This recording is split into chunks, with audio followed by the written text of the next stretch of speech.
When I was a child, I used to see someone standing at the end of the hallway. It was always there, a tall, thin silhouette against the deep shadows. It never moved. It never seemed to breathe. And most terrifyingly, it never had a face. At first, I tried to convince myself it was nothing.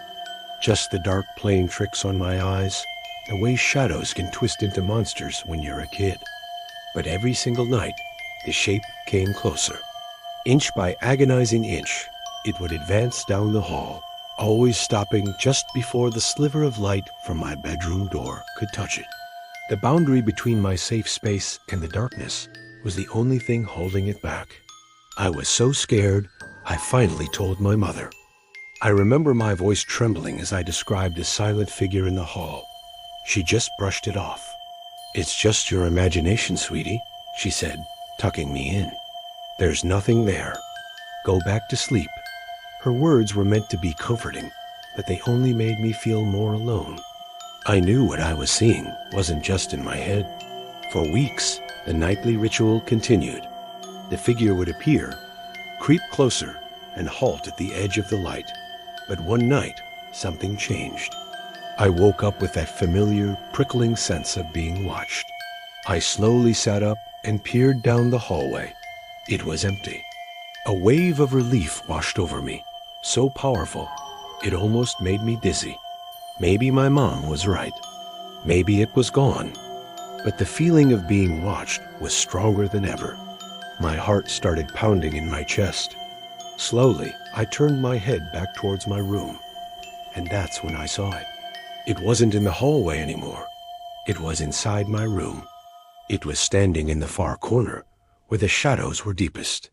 It was so tall, its head almost touched the ceiling. So thin, it looked like a stretched out, broken branch. Its skin was pulled impossibly smooth where a face should have been. There were no eyes, no nose, no mouth.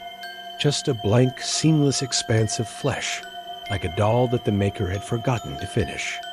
I tried to scream, but the sound was trapped in my throat, a silent, choking knot of terror. My body was completely frozen. It began to move. It didn't walk. It glided over the floor, a silent, dreadful advance.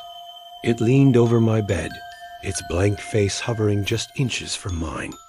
I could feel a deathly cold radiating from it, chilling me to the bone. Then, a voice. It wasn't a sound that came through my ears. It was a thought, a pressure pushed directly into my mind.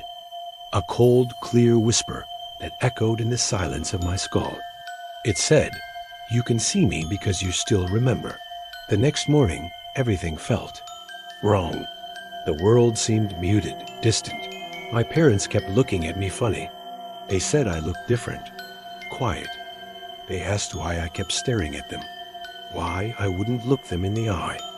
I wanted to tell them.